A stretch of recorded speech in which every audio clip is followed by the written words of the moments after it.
facilitating these exchanges of experiences, sharing strategies across our organization so that we can support government ownership and government improvement really of school programs in offering better wash facilities and services.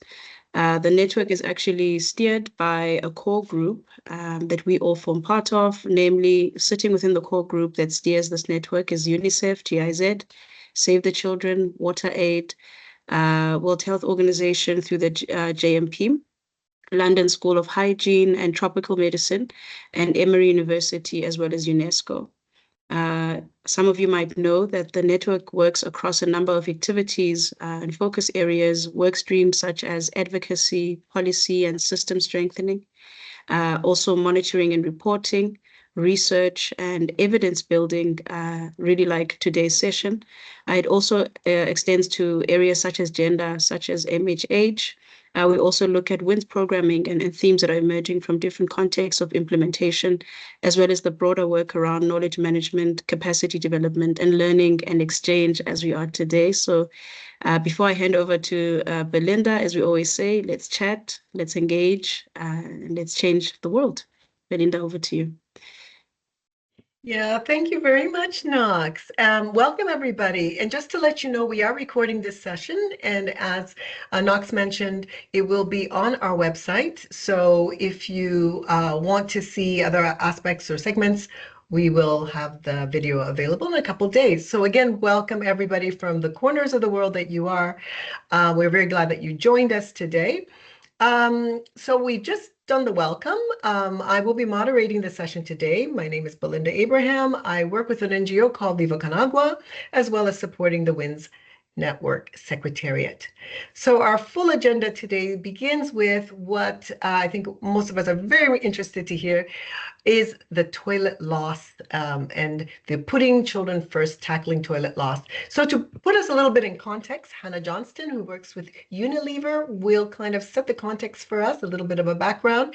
And then we go right into the presentation with Dina Alberno. She is with the Economist Impact and one of the researchers and writers of the study.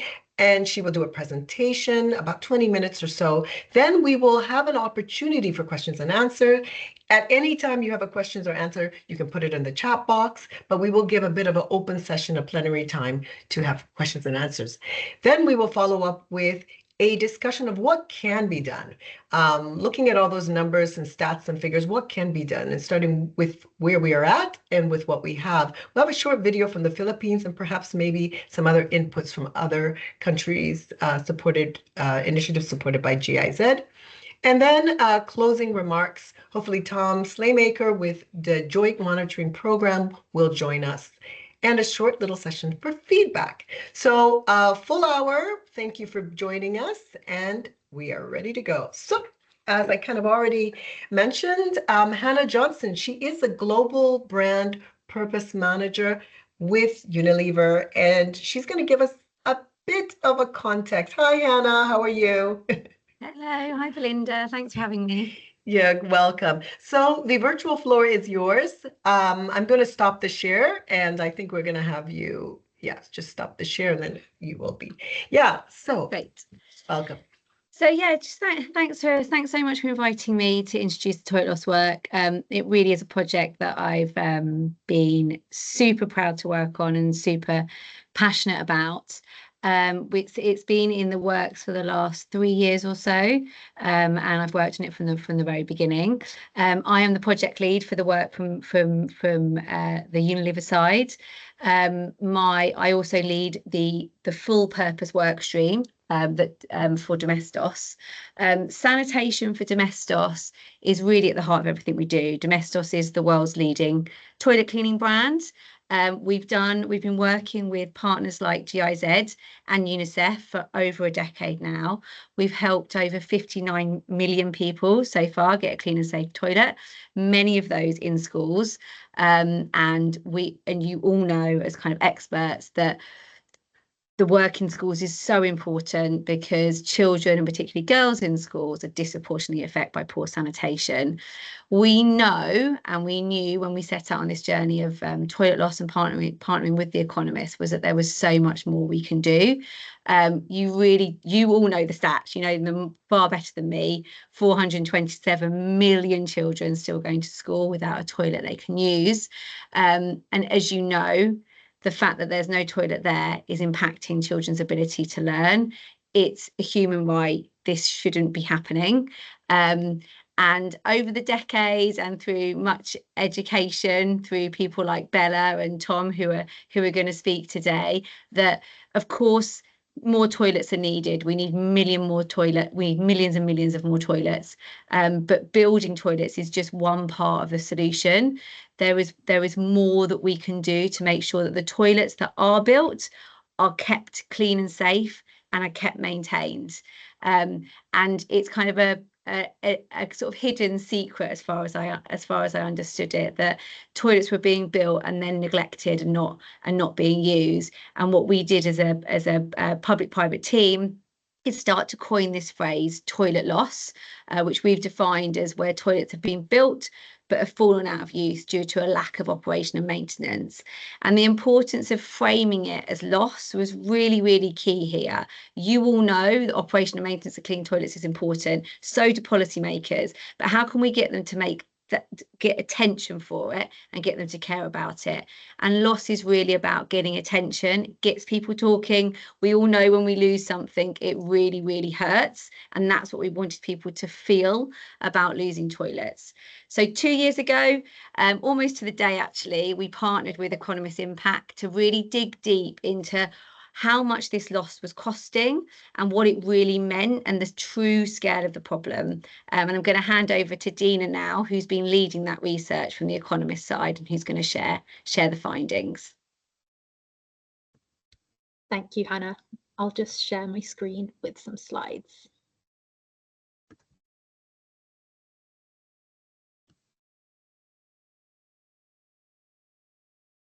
Are you all able to see that? Perfect. Thank you. Yes. Fantastic. Thank you, Hannah, and thank you, Belinda, for the introductions and for inviting me today.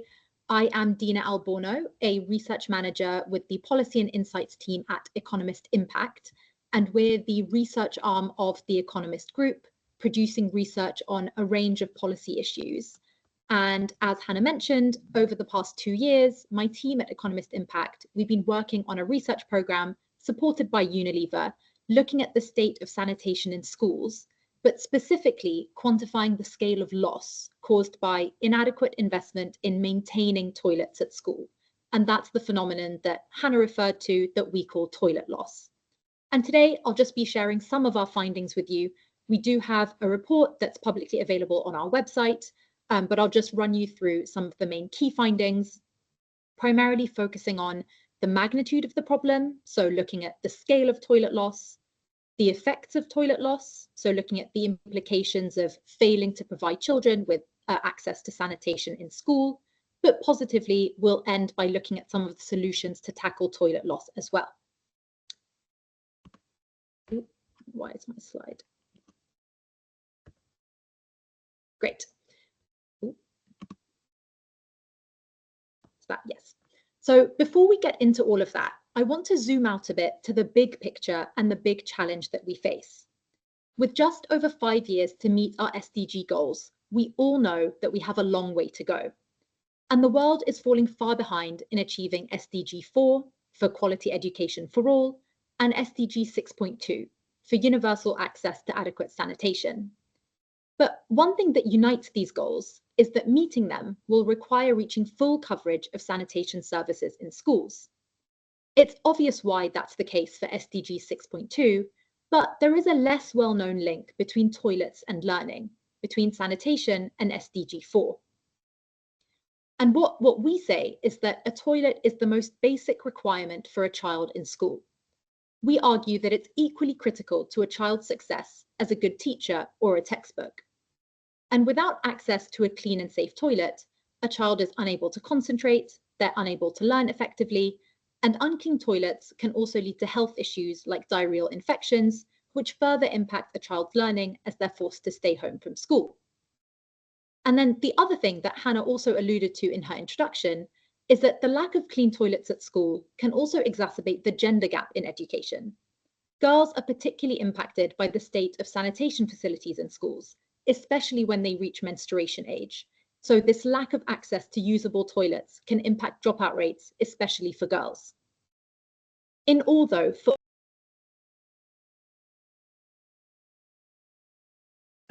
Sorry, Dina, just if you can just absolutely just slipped, I think, the mute. So just unmute. Yeah, sometimes it does this. It's very, yeah, perfect. So just go back to the last sentence. It was just a little bit we lost. Sure. So I was just saying that in all, we say that a failure to provide adequate access to sanitation services in schools is also a failure to provide a safe learning environment for children, undermining both their health and their education. So we know that we have a long way to go to achieving universal access to sanitation. But what the world pays less attention to is that achieving this goal requires more than just building toilets. It also demands a focus on toilet maintenance. We need to have a plan in place to maintain every toilet that gets built. Otherwise, they're lost. And as Hannah mentioned, through our research, we calculated that 427 million children around the world, that's 1 in every 5 children, attend school without access to a usable toilet. But what we found even more shocking is that for nearly half of these children, a toilet exists. It just hasn't been maintained. So it's become unusable due to neglect.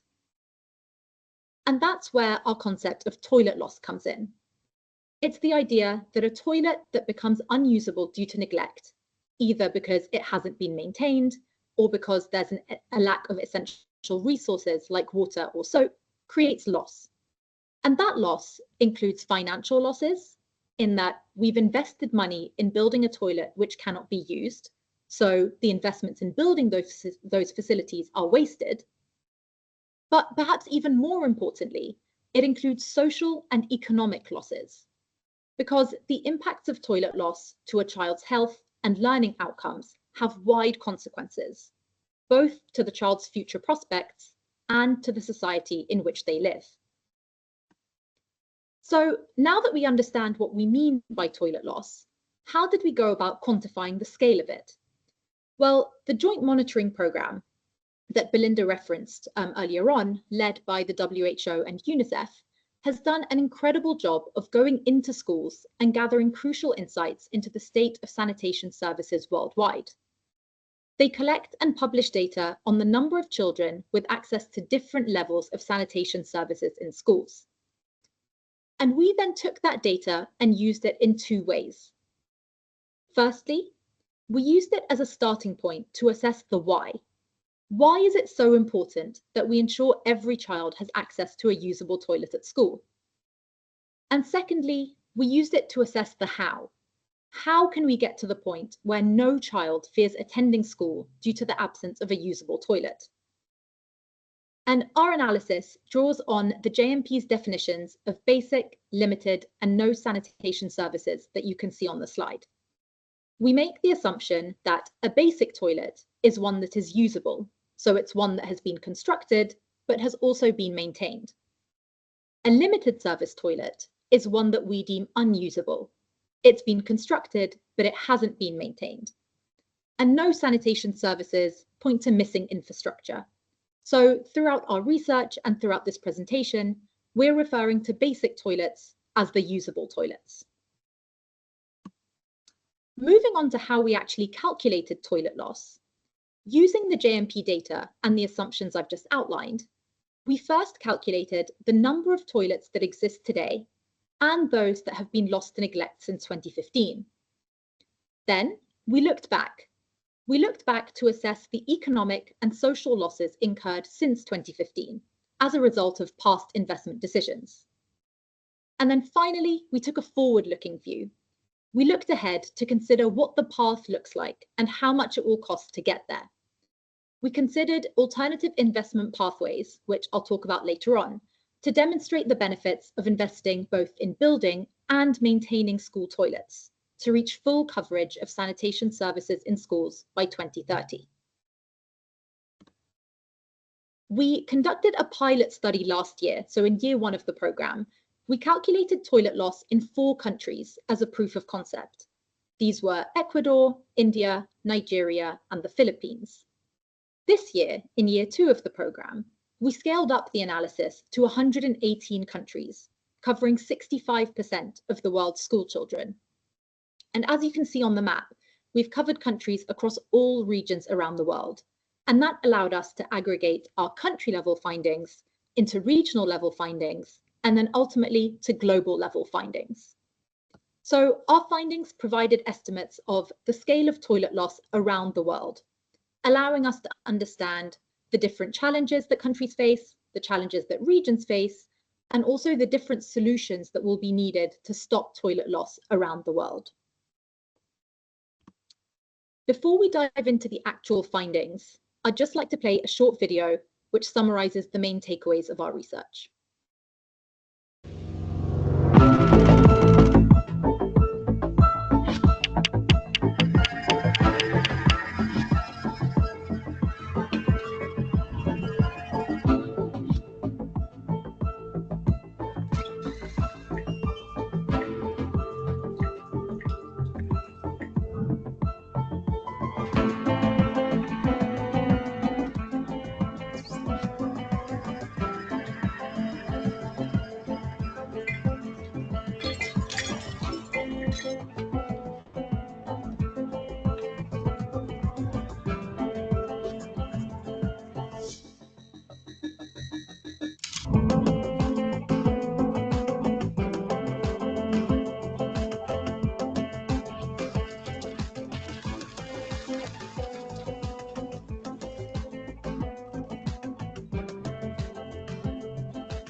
Great.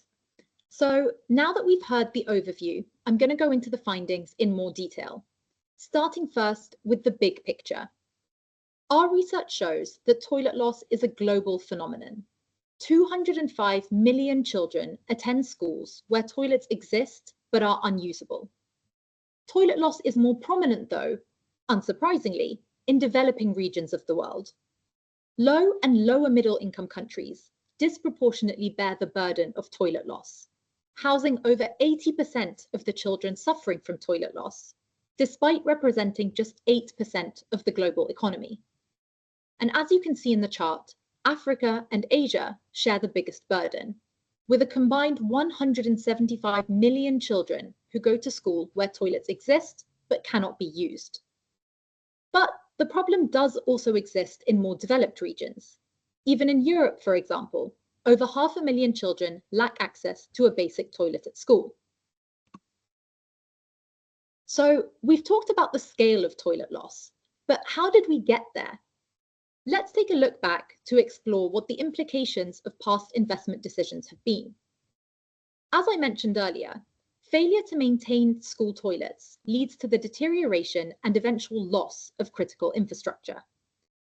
Across the world, we estimate that 6.2 million school toilets have been lost since 2015, simply because they have been neglected.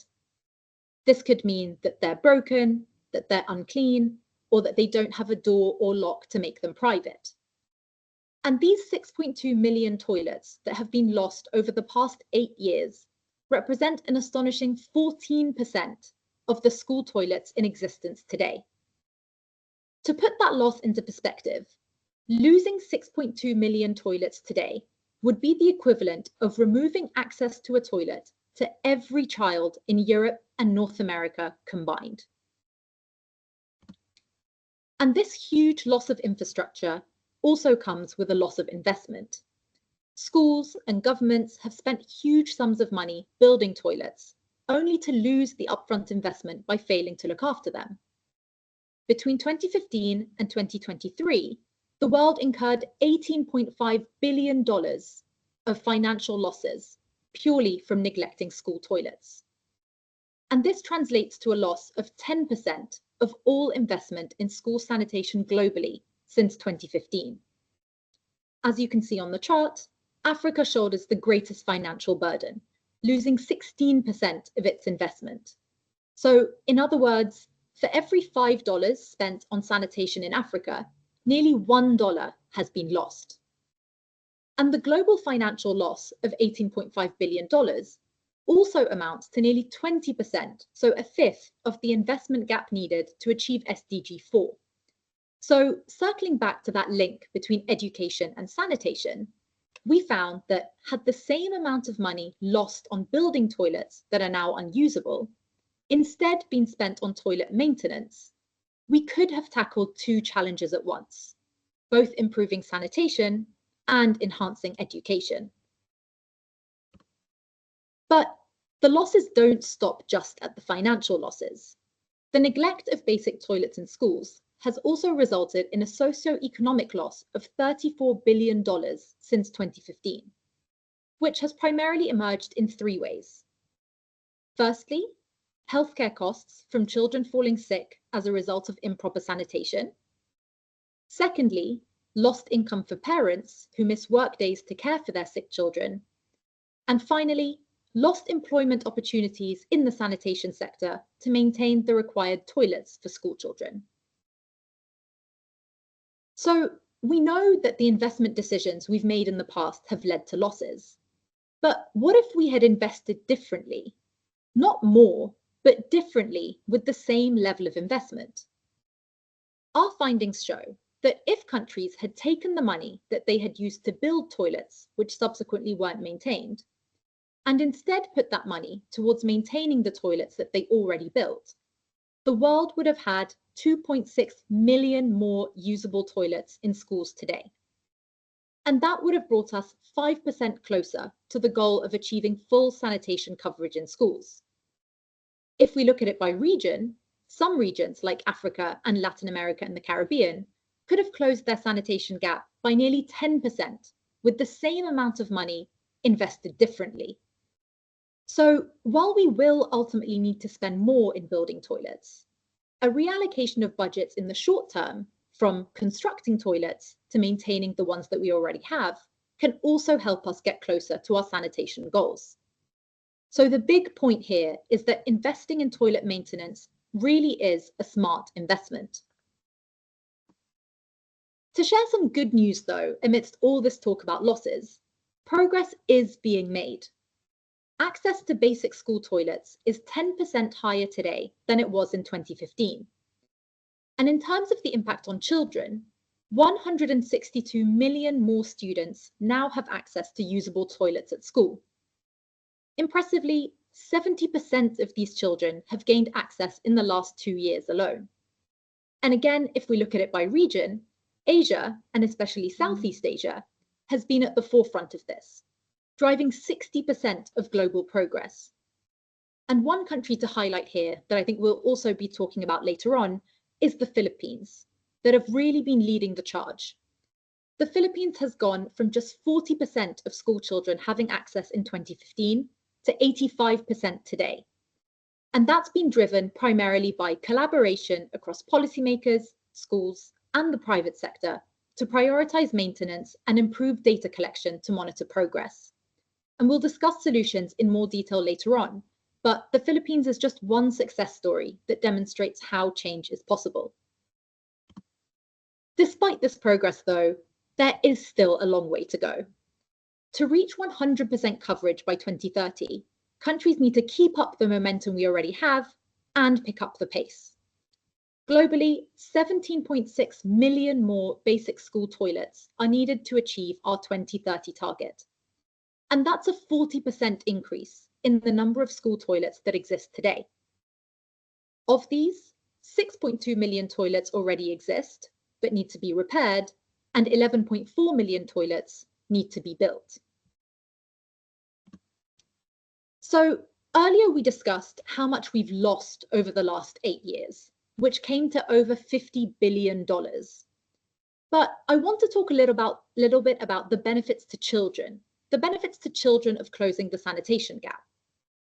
First off, providing sanitation in schools could prevent up to 10% of the 1.7 billion cases of diarrhea in children each year, and in turn, save thousands of lives.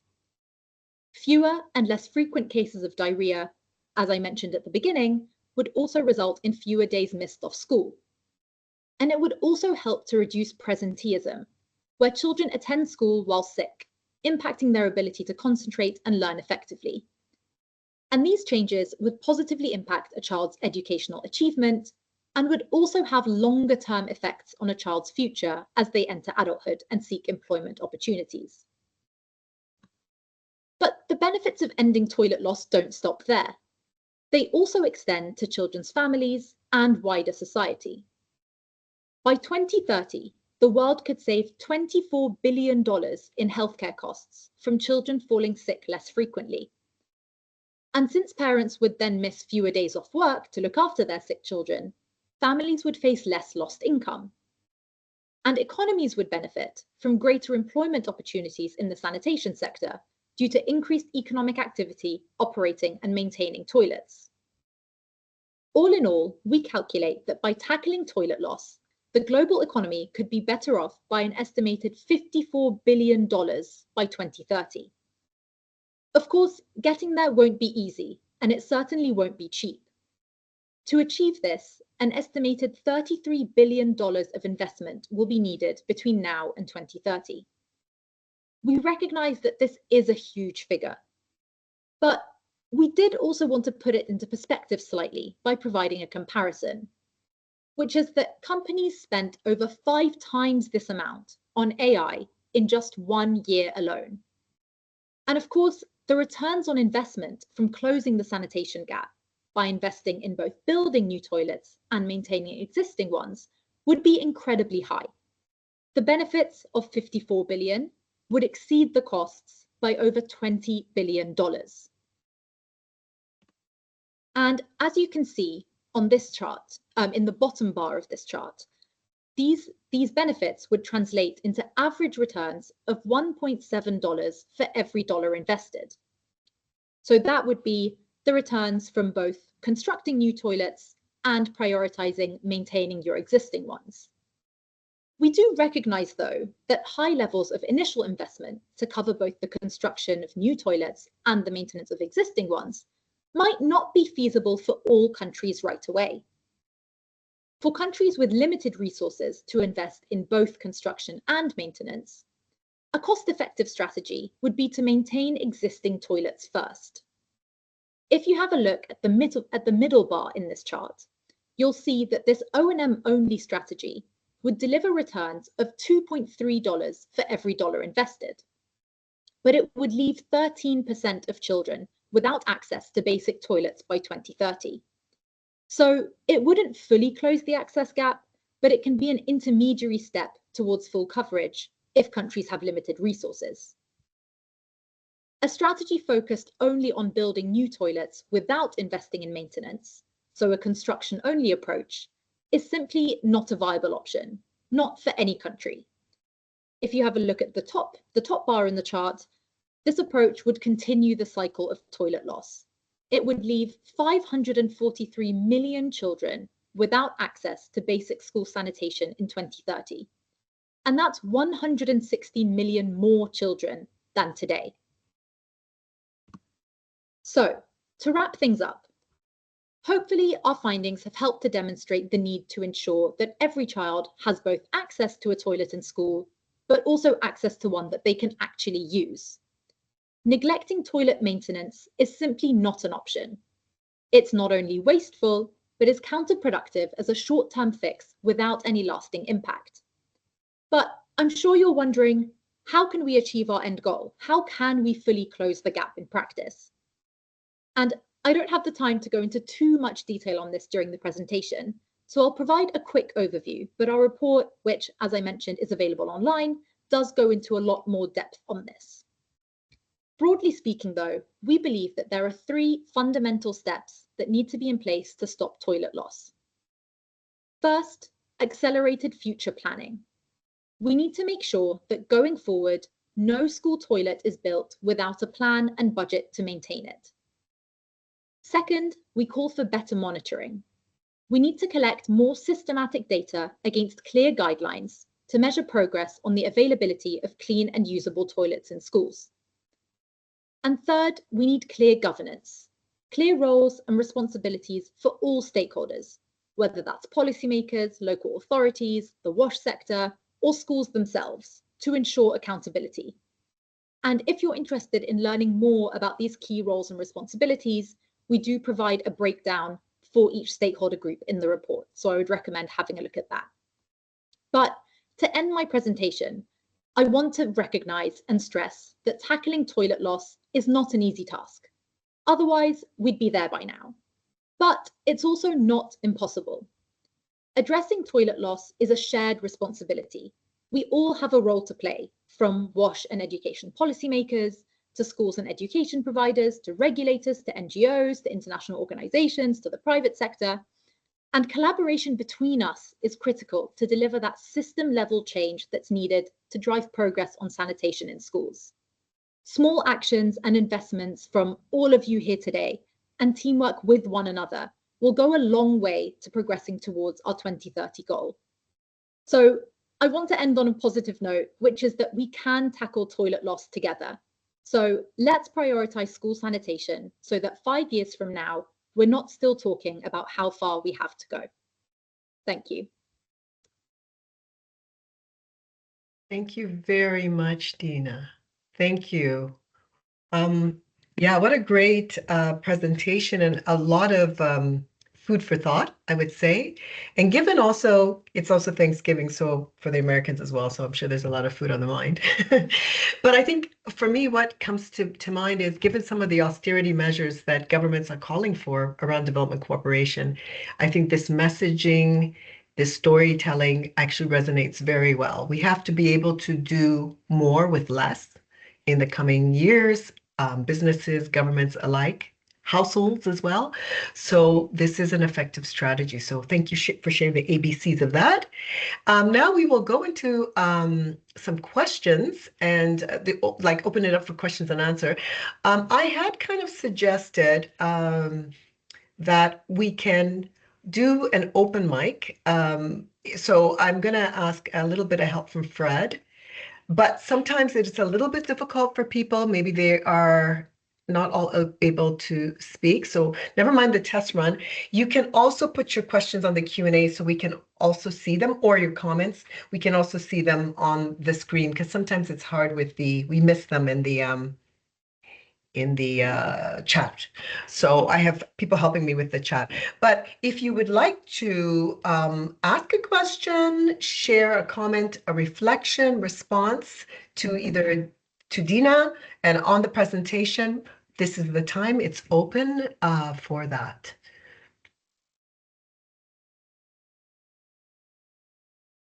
So we just give people a chance. And if you want, again, yeah. So that's a good question. What can NGOs do? I know we will get into the detail a bit more.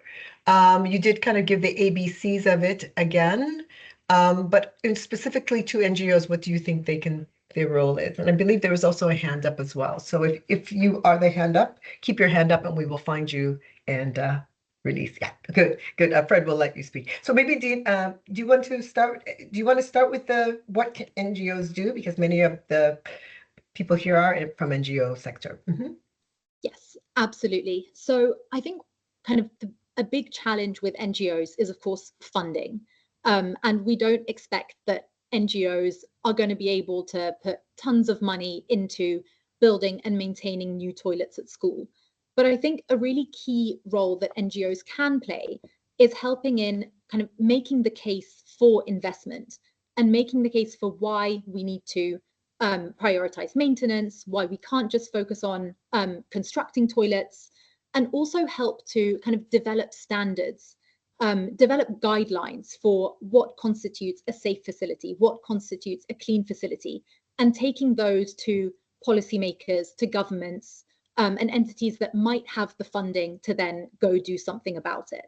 Of course, if NGOs do have funding available, that's also welcome, but I think a large part of it is helping with building standards, building guidelines, and getting that information out there and trying to help other organizations implement the standards that we need in schools. Great. So there is now 3 questions coming up, but maybe the person who has their hand up, unfortunately with my browser, it doesn't show the name. So Fred, if you can unmute and then maybe let the person speak, and then we can go to those that are on the screen then. Yeah. Can you unmute yourself? Yeah, you can unmute. Yeah, you have the floor. Okay, I can unmute myself. Hi, everybody. Yubo from Philippines. Yes, hi, Ubo. Dina, and wonderful work, really great work. And the figures that you are presenting are, mind-boggling. That being said, if you look at the implementation side for many donors and maybe also for government institutions, ministries, they are often also looking at the costs per student. Do you have a kind of a breakdown how much it would be on a student or a per head basis?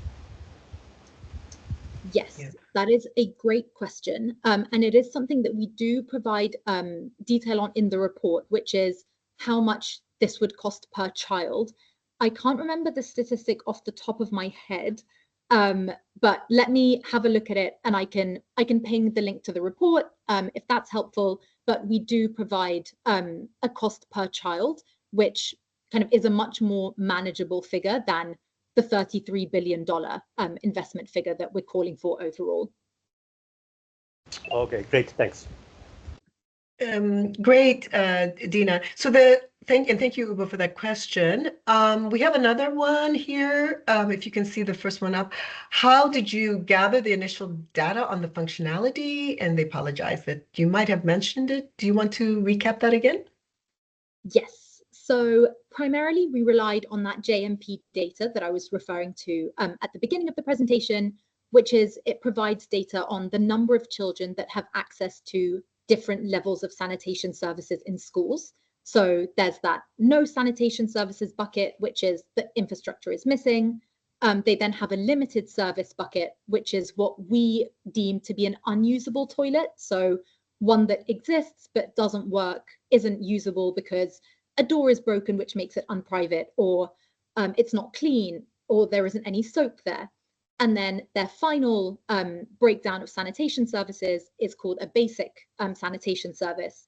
And that's what we consider to be a usable toilet. So that's kind of the best standard that we looked at in this research. So if a toilet was deemed to be a basic toilet, then we're calling that a functional toilet, a usable toilet. And that's the breakdown that we were going with in the report. Yeah, great. And then also probably linked to that, how did you calculate the global costs for rehabilitation and O&M? Yes, that is also a great question. And this we actually started from kind of the country level and built upwards. So for each country, we built a list of the resources that we thought would be needed to fully rehabilitate and maintain toilets in schools in each country, each of those 118 countries. So things like sponges and soap and cleaning supplies. And we built out that list. We then figured out how much each of those resources costs. how many of those resources you would need per year in order to make sure that your toilet is continuously maintained. And through that, we got a cost of maintaining a toilet in each country. And then from that, we built it up to how many toilets do we need in each country, and then did that for each region, and then up to the global level. So it was starting from the individual toilet level in each country, looking at how much it would cost to maintain one individual toilet and working up from there. Yeah, so I guess that kind of again underlines the importance of the monitoring, and at local level, having even just the data to be able to do these things. Having the monitoring data, NGOs being involved even in monitoring and supporting the monitoring is key to getting this full information. Yeah, so also there's a question on sort of, that was one of the ABCs, I guess, around the C, around clear governance. So what would you say would be tasks that you would clarify for the different government agencies? Do you have any sort of recommendations or thoughts on that? Yes, so I would say of course, you have a Ministry of Education is probably kind of a key ministry here that we expect would help with setting budgets for school sanitation, making sure that the budgets sufficiently cover construction and ongoing maintenance.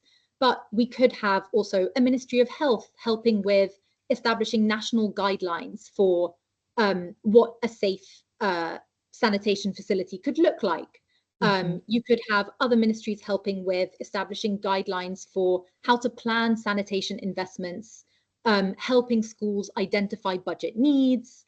You could have government entities kind of looking at gender equality, and how to make sure that your sanitation investments are kind of gender inclusive and socially inclusive, and that your toilets are accessible to all people in your population, regardless of disability or gender. So I think it goes beyond the Ministry of Education into things like ministries of health, ministries of finance, yeah, etc. Okay, very good. Thank you. Yeah, so I'm also looking at our time because we wanted to go back to a bit of discussion. So we may leave you with some of these questions. I don't know, maybe you want to pick. I will just read the questions out and then you can choose the one that resonates with you, and the other ones then we can just kind of respond back. We can respond back to them. So on the Slido. So one question is, okay, how can you make the results reach policymakers? I actually think this is what Hannah was actually saying a little bit in the beginning. The idea of the toilet loss was really to re-narrate the storytelling, but so that they can do the best policy for children.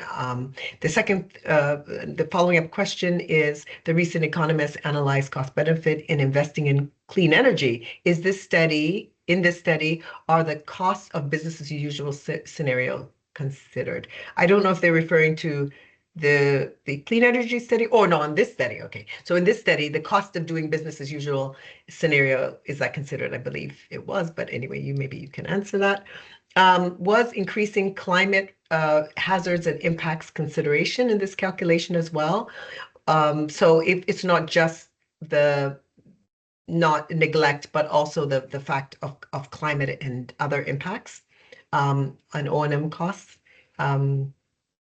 And yeah, about social media. And I think we kind of ended with Pakwasi. Hi, Pakwasi from Ghana. And he's asking, is there country-specific data on toilet loss available that can be used for national advocacy? So Dina, it's your pick. Maybe you can choose one or two of those to sort of wrap up some reflections, and then we will keep it open, the Slido poll, so if you want to answer them directly at Slido, you can. Great, sounds good. Maybe just very quickly on the business as usual scenario, yes. So we actually, when we were doing our modeling, we had 4 scenarios.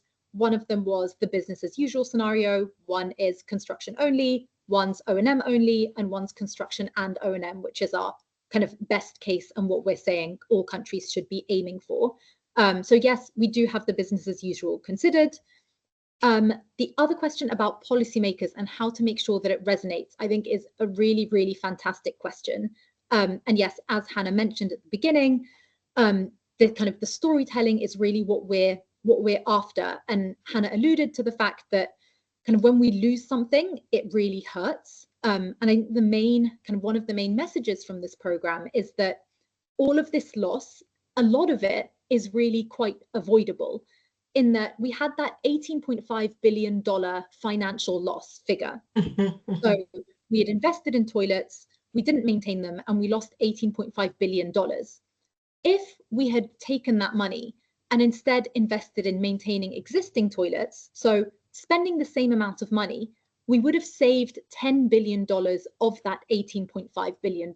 So without doing anything differently in terms of investing more money, just in terms of reallocation, we could have saved 10 billion of that 18.5 billion.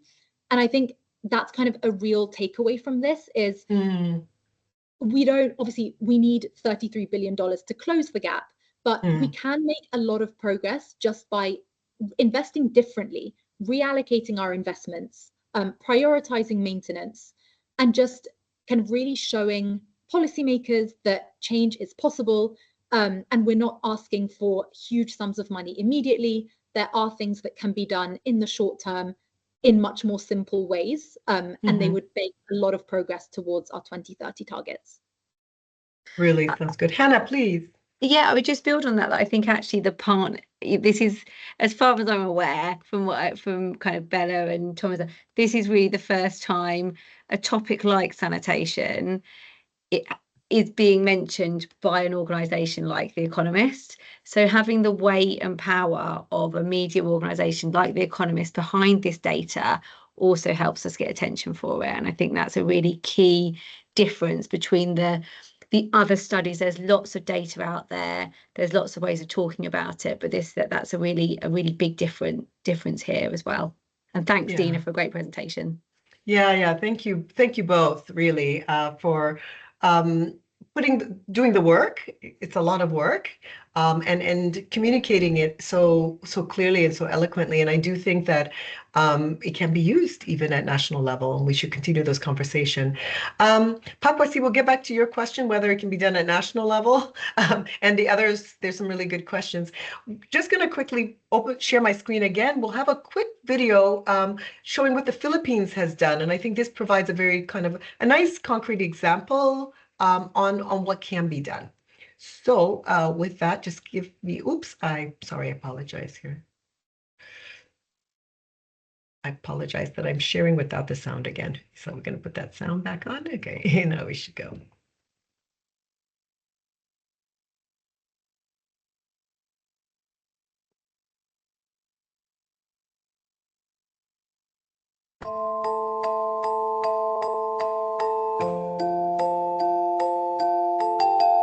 Why do 427 million children go to a school with no toilet? Does nobody care? Since 2015, millions of toilets have been built, but this hasn't solved the problem. Without a clean, safe toilet, children get sick, miss class, and fall behind. If we don't take care of toilets in schools, children can't use them. This is what we call toilet loss. Water, sanitation and hygiene in schools is every child's right. Schools shape friendships, learning and lifelong habits.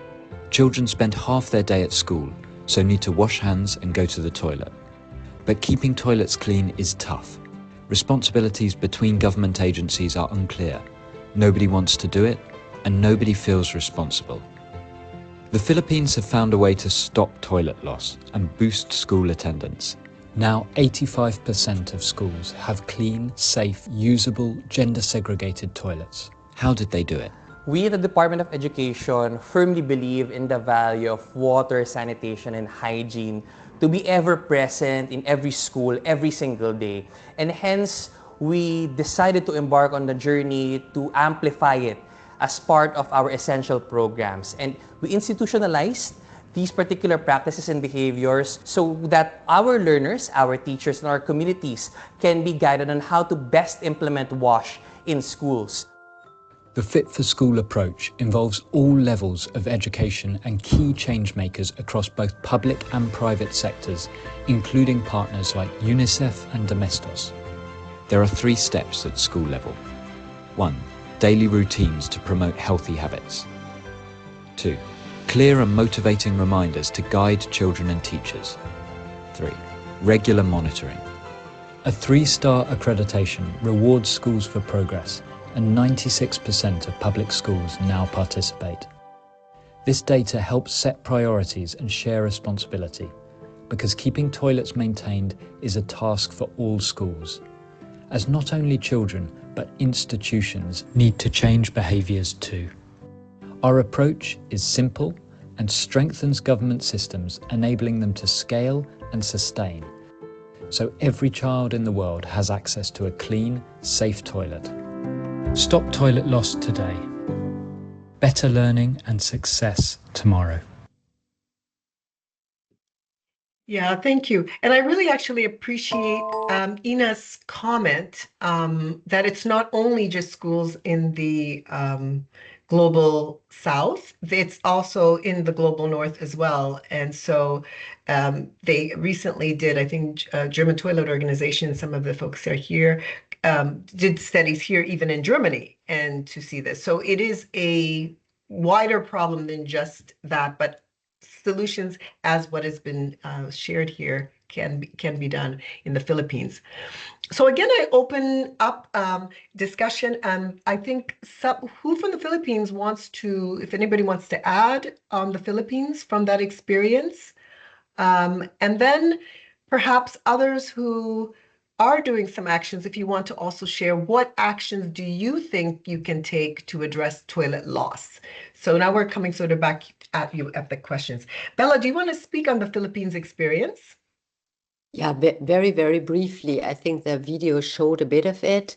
I think the real issue there was getting, with sort of a monitoring system, schools into the position to really take the topic of wash in schools on board, looking at it and really taking care. And a lot can really be taken care by bringing it into the attention of everyday school life, that this is something the education sector has to take on board and has to manage it. I think it's in first place a management issue, and that was quite well done by the Philippines. I think the Assistant Secretary mentioned clearly that they institutionalize it. And I think that's the word we all have to realize. Institutionalization means it's in the policies, but it's also goes down through the different levels of the education governance, not just national, but also subnational level, up to school level or down to school level,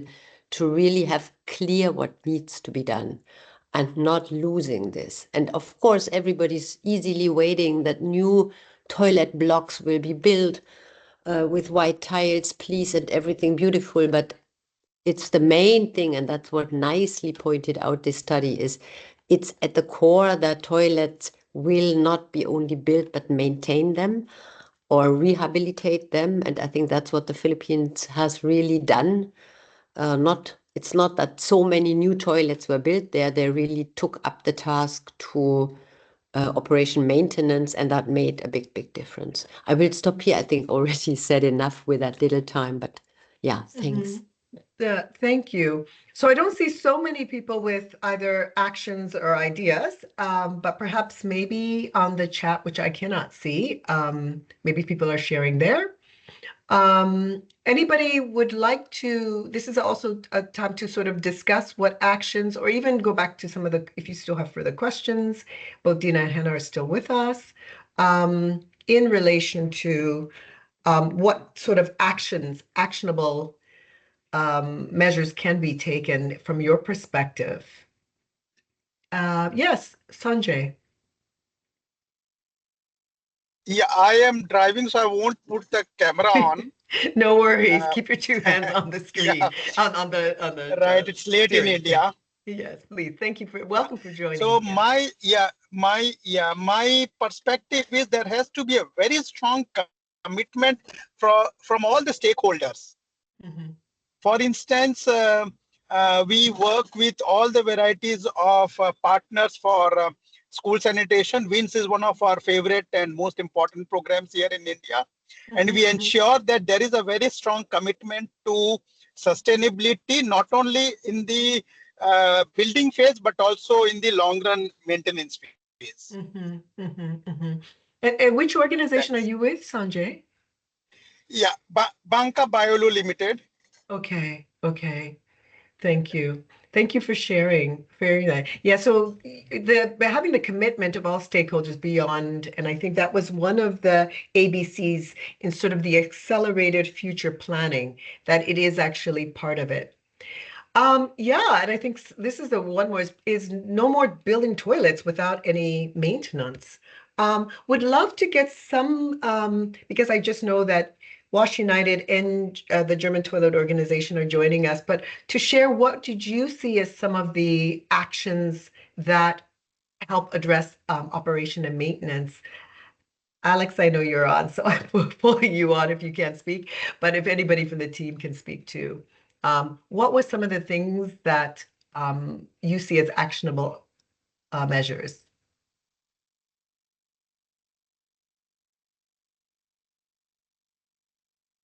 Hello, can you hear me? Yes, please. Yes. Hi, I'm Alex's colleague. Oh, She had to get out perfect. for another meeting. Oh, Yes. thank you. Thank you. Oh, you've just been muted yourself, so if you can unmute. Yeah. Yeah, perfect. Unmuted. Okay, perfect. Oh, you're muted again. I think it just slides through. Oh, sorry. Yeah. I'm sorry. I think it's Now you're fine. Yeah, now you're getting fine. back and forth. Okay, so yeah, one important thing is what we always stress is the collaboration within the school, so that it's not always to have people from outside taking care of the toilet, but what you already mentioned in the Philippine example, that people just care about it and then have collaboration between school management, caretakers, students. They know who to talk to when something is broken, all these small little steps that make it easier to not have a totally broken toilet in the end, but maintaining it throughout the day. Yeah, thank you very much. Super, super useful. Because sometimes we think about the outside institutions, but even within the school, how can you just make that resistance, those barriers easier to address just for something simple? And I always get the story in Kenya where they were saying, you know, if it's something as simple as a door that's not replaced, and then in time termites get to it, and then the toilet's not used. But if it had just been fixed early on, it might not have got to that. There was a hand up, and we'll take that as the last point. There was a hand up. You can unmute yourself and speak.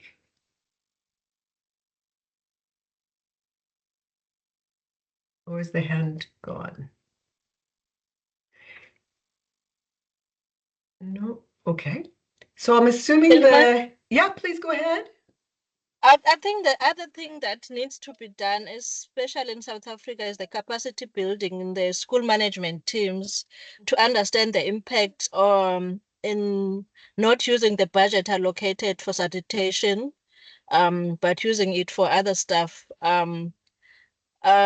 Just capacity building on the toilet loss and what it means if they have money allocated and then that money is used for something else.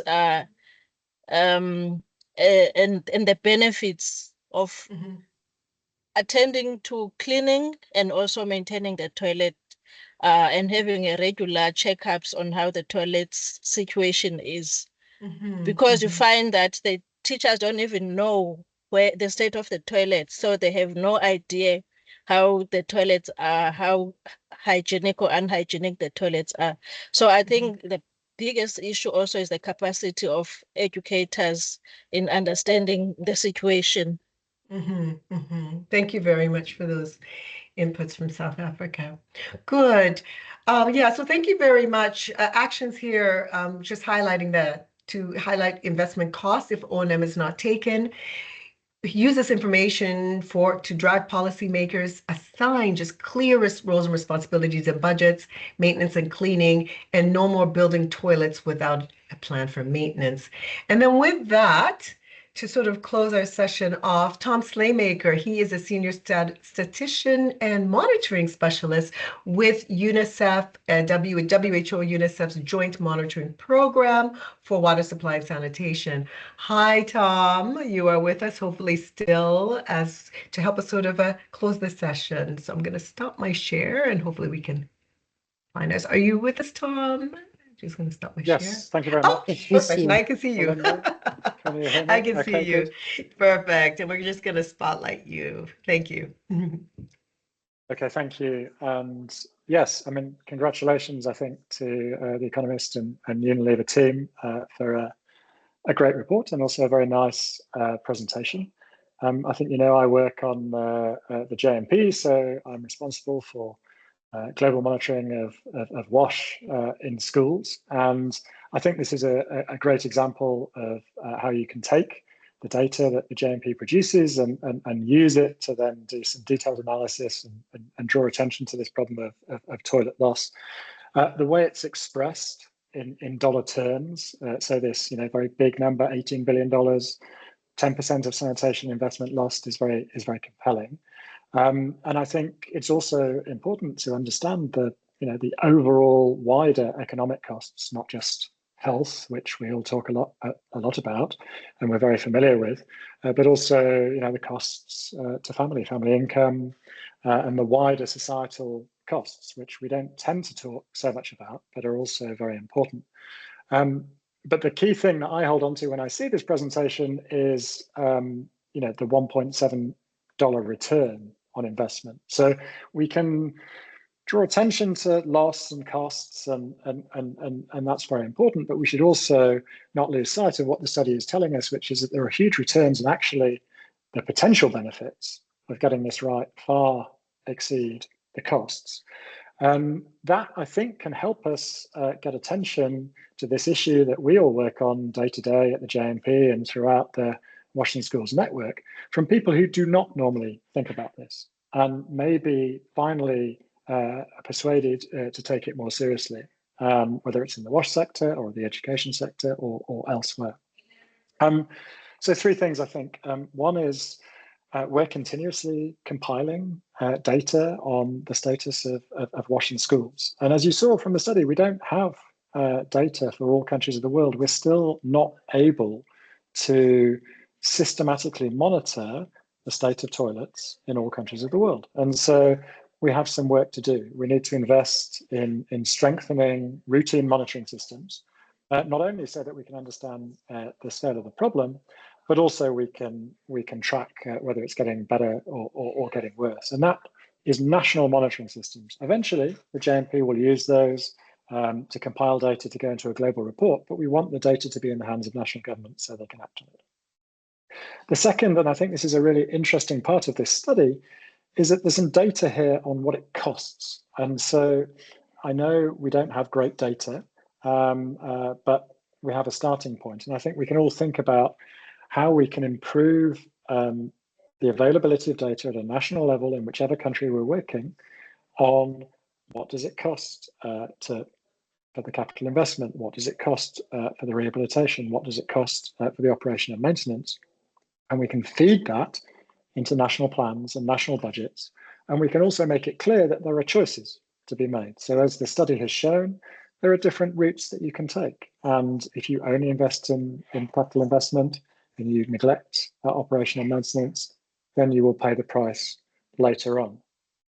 Now, the third point that I wanted to highlight is I think this kind of study can really be used to strengthen accountability for progress or lack of progress. I think we can put these data, especially when they are packaged so nicely, visually, and in terms of the messaging, we can put these data into the hands of NGOs, students, teachers, and they can be used to advocate for change. I think we've had some nice examples in the discussion, in the chat. We know about the work in Berlin and in the Philippines. We know about the Fit for School app for tracking O&M. I think these are all ways in which we can take the data once we have it and use it to call for change. So really, I think just thanks again for sharing the findings. And I hope it can be used to draw attention to this very important topic, which we all feel passionately about, and can eventually lead to an acceleration of progress at the national level first, and then eventually at the global level where the JNP is working. Thank you. Yeah, thank you too, Tom. Excellent. I think those were really 3 great concrete points. So we need data. We need data. Number 1. Number 2, what does it cost? And at the end, let's take this information and package it nicely for accountability. Package it so that we can take action. Thank you all. Again, Hannah, Dina, Tom, Bella, thank you all for your inputs. I think it's been a really great discussion. I'm so glad that many of you stayed on and our continued interest into this study and the great work that is being done and really having the economist impact behind it. So thank you so, so much. So we're closing now a little bit over time, but I appreciate those who were able to stay. And just as we like to normally kind of end it, just to get some quick feedback from you back to your thing. How informative you found this webinar today. And also to remind you, which is on another slide, to just remind you that if you want to join the WINS network, and all of this information, including the presentations, I think also in French, will be available on the website. And of course, you can always go on to the Economist study and the links that were also shared on this chat. So it's looking pretty good. So thank you very much for your inputs. Again, thank you everybody for joining and wishing you all a great day. For those fellow Americans, happy Thanksgiving, and have a nice weekend too. Take care. Bye. We'll just keep this up for a while. Yeah, thank you too. Bye-bye. Thanks, Tom.